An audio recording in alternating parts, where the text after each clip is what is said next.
Well guys, it took a month or so, but I finally finished both Undertale and Deltarune chapters 1 through 4, and I finally understand the hype. There are so many things I can think of to talk about in both soundtracks, but today we'll focus on the third Sanctuary, which has been the talk of the castle town lately for how it uses so many wacky time sigs. But the thing is, it's actually much easier to count and understand than you would otherwise think. So let's break down how these time sigs work, along with Toby's usual motivic magic and other cool production elements. It's a track that truly Wait, do you guys hear that?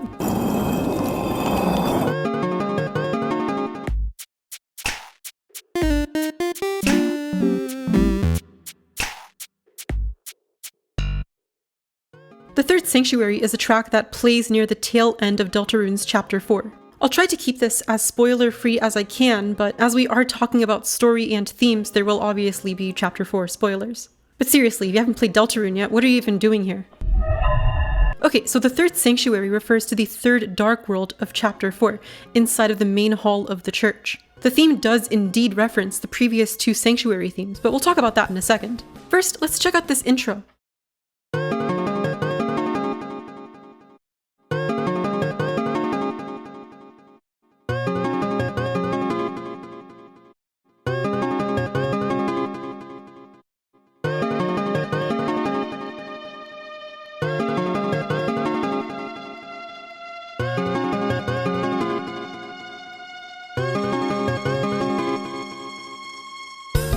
Already a lot of really cool stuff. First, let's talk about instrumentation.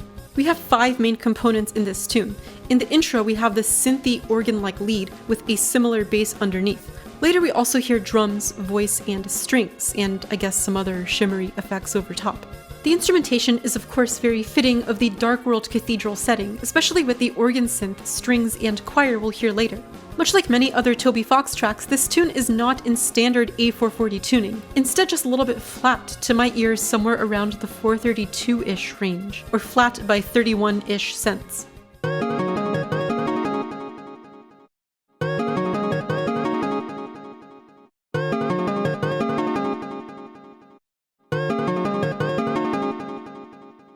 It doesn't really mean anything inherently, but at least to me gives it this kind of striking gravitas that reminds me of other detuned Toby Fox themes with exposed intros, like Asgore's theme, for instance. The tune begins in this curious time signature of 18-8, with the apparent division being 2 + 3 + 3, and then one more eighth note going into this empty space.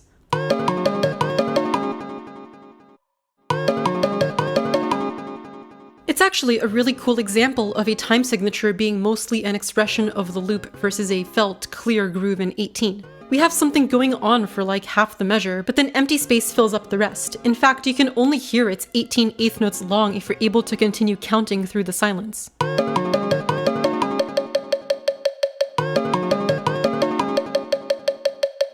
But if you have a keen ear, you notice it's actually not entirely silence. There's this subtle dotted eighth delay effect on the instruments, which quickly decays, most noticeable on that last eighth note of the measure.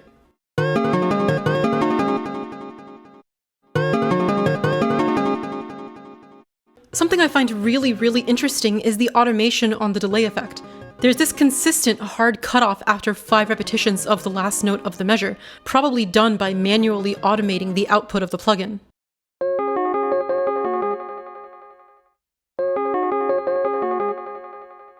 But if you listen super closely, you can actually hear a few more repetitions when the automation ramps back up right before the start of the next measure.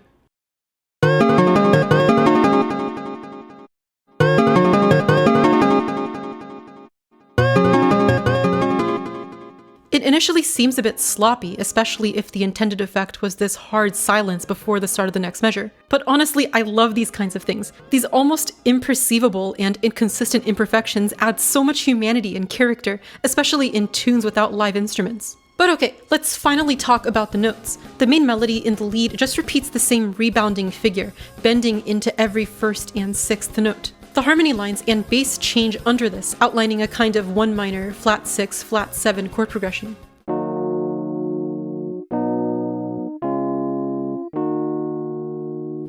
I'm especially fond of this note in the bass, this subtle non-diatonic C that bridges the C flat and D flat, creating a smoother bass contour.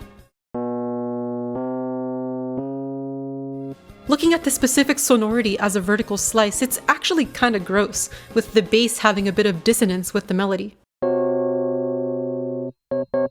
But in the moment, the dissonance is completely absent, both due to how quickly it passes and because of the bend in the melody. Super clever stuff. The third sanctuary is actually a remix of sorts of the second sanctuary, which plays as you might expect in the second sanctuary right before this. It actually starts almost exactly the same except in a different key. It's important to consider that Third Sanctuary is a remix of Second Sanctuary because Second Sanctuary is actually a loose remix of Dark Sanctuary, the first sanctuary from earlier in the chapter. Let's take a listen to its intro.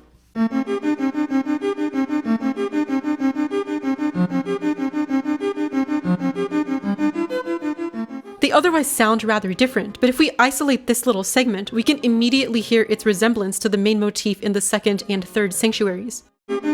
And with the way the second sanctuary repeats a note and bends into the start of each repetition of this 5-note motif, it almost gives it this record-skipping, sampled kind of effect. And that's so cool narratively, because that's kind of exactly what happened. Susie created the second dark fountain in the first's image, hoping to see Gerson once more. But as her dark fountain is reflective of her will, things are immediately different. The lighting is all wrong, the hallways Escher-esque, Gerson absent in place of his warped imitation, and the main theme a distorted and sampled version of the original, like a corrupted memory. Third Sanctuary in turn remixes this further and makes it more complex. As for how that makes sense narratively, the stakes have increased and the trials more difficult, but it still doesn't explain how the third sanctuary, created by the night before the second sanctuary, is a remix of the latter. Maybe it's Tricky Tony giving credence to the Susie Gaster theory or something, I don't know. Okay, but back on topic, let's finally take a look at the A section of Third Sanctuary.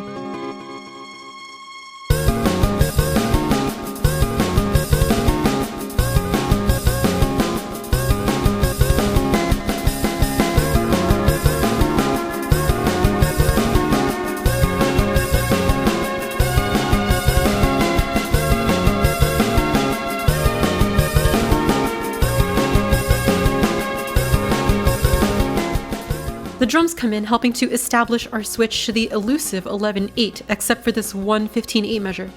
Wait a minute. You'll ever see in your entire life. But who knows? Toby Fox might put 4116 in Deltarune, and I'll have to make a part 2.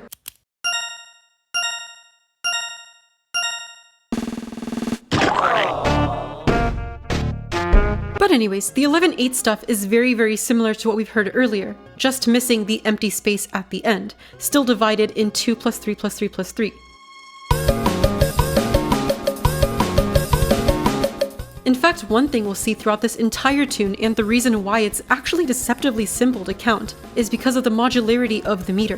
When the time signature changes, all we're really doing is shifting our 2 plus 3 plus 3 plus 3 groove over, or adding or subtracting a beat or two in the beginning or end of the measures. This cute little 15-8 measure is quite literally just our regular 11-8 groove, but tacking on 4 extra eighth notes at the end.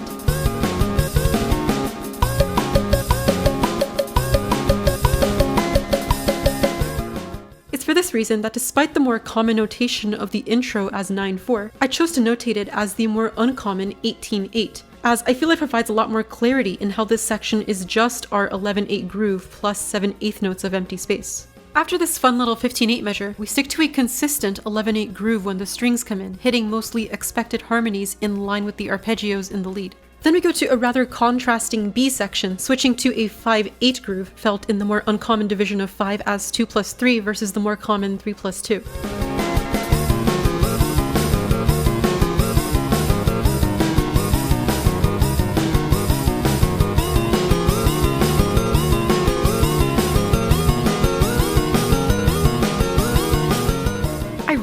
Really like this section, so on first listen it kind of felt like entirely new material, especially since we lose the longer 11-8 cycle in favor of this faster 5-8 groove. It's rather loose and the notes don't line up exactly, but we can see that the contour of the lead is still very similar to that of the first 5 notes of the 11-8 groove, lending to that modularity we talked about earlier. We also delve into a darker kind of area, introducing more non-diatonicism. Previously, the only note that dipped out of our key of E-flat minor was that C natural, which wasn't super crazy or anything because it's just a passing tone. But here our chord progression starts on the more standard 1 minor, then we plane everything down a whole step into this flat 7 minor from Phrygian, then back to 1, then to this spicy flat 2 major also from Phrygian.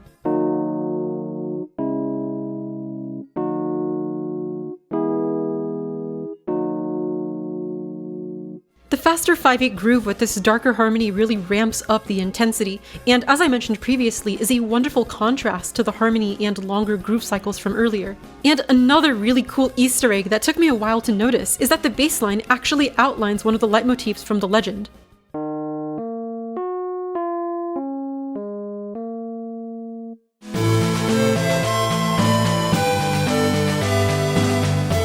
Super cool, and of course super fitting considering these dark sanctuaries contain the entire prophecy as murals scattered about. And if that wasn't enough, the rest of the B section features this leitmotif more prominently as the melody.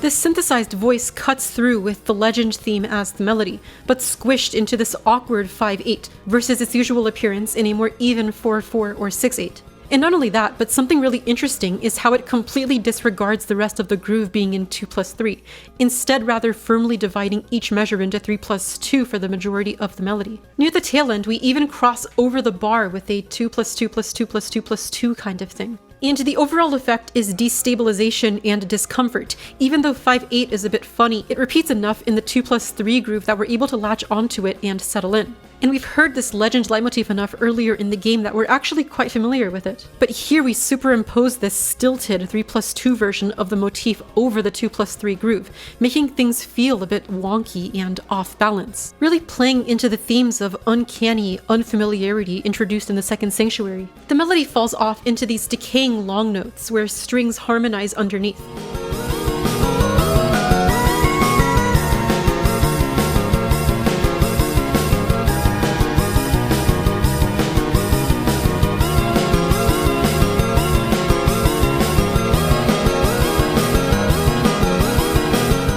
I'll talk about these voicings in a later section when they're more exposed, but I will say I love this orchestration. Especially with the voice joining in these string voicings, it's kind of hymnal and reminds me of that earlier bit where they're singing the legend of the Deltarune in church, and I feel like this is meant to be a Dark World echo of that. The strings continue to build in intensity, and the tension breaks into this breakdown kind of section, where we're left with just lead, bass, and drums.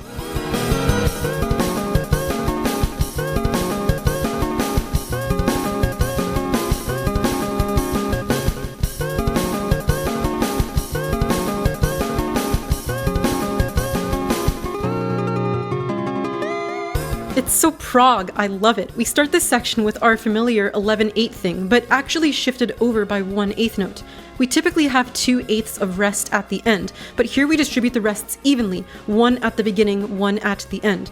The effect is that now, rather than feeling the groove as 2+3+3+3, especially with this new drum groove, it flips, sounding like 3+3+3+2.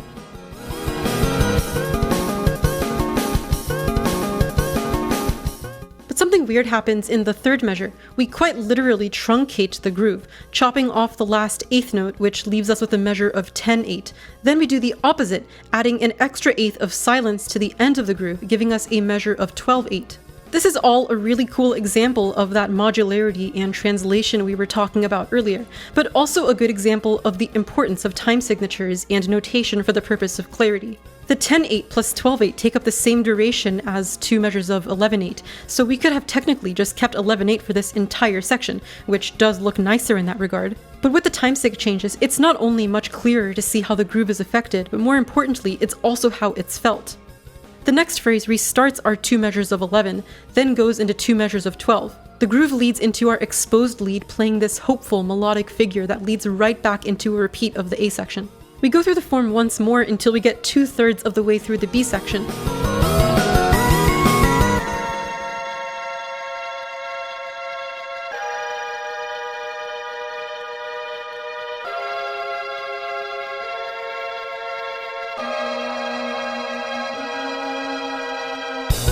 Such a cool interlude. We have this pretty standard triadic voicings between the strings and voice, but I love this stack at the end. We get this powerful D flat over C flat in the strings, with the voice hitting this E flat, providing such a lovely dissonant bite between the D flat and F flat. The tension resolves just a bit with the following D flat minor 9, but otherwise carries right into our final climactic ending.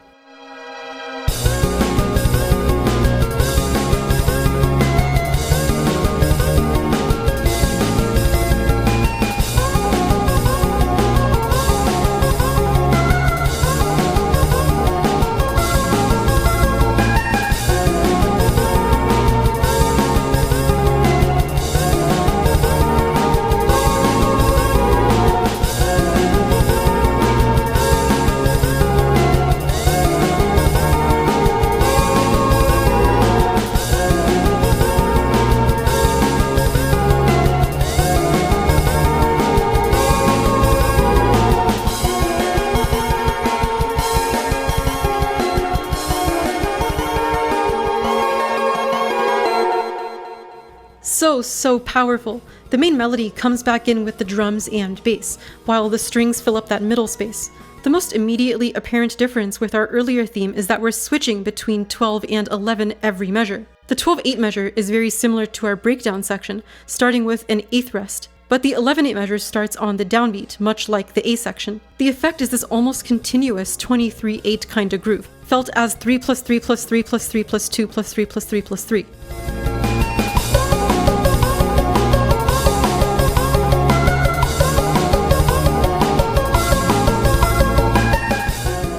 Chord progression has subtly changed as well. Our A section chord progression was a 1 minor held for 2 bars, then a flat 6 and flat 7. But here we have a chord every bar: flat 6, flat 7, 1 minor, 5 minor.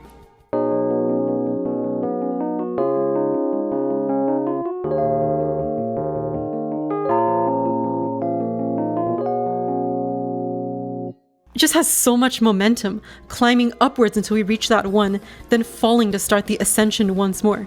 Pushing this harmony forward is the strings, doing a rather interesting thing.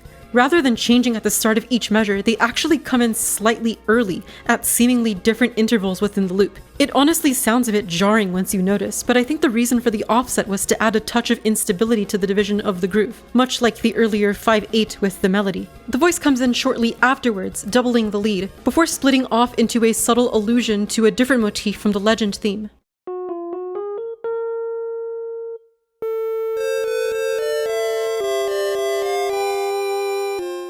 Also very fitting for the same reason as earlier. Much like the strings, it doesn't entirely adhere to the division of 23 established in the drums and lead, with some mild syncopation near the tail end. And to me at least, the overall effect of the vocal melody juxtaposed against this lead is this overwhelming, resolute feeling. The groove in the A section feels hopeful, but a bit unbalanced and stilted, breaking up the melody at the end of every measure. But here, at least for the first part, the lead melody flows more freely between measures, even with the time sig changes and offset strings. It feels like a narrative echo of the party's reaction to the prophecy in this chapter. Rousey's initial hesitancy and certainty in their powerlessness against the prophecy, juxtaposed against Susie's determination to defy fate. Even amidst a greater danger and complexity, the melody, like Susie, continues to move forward without looking back, even while the knowledge of the upcoming tragedy looms overhead. Our groove surges forward towards the end, crashing into this shimmery section where everything is played up an octave or two, before the drums fade, leaving the melodic instruments to echo into the silence.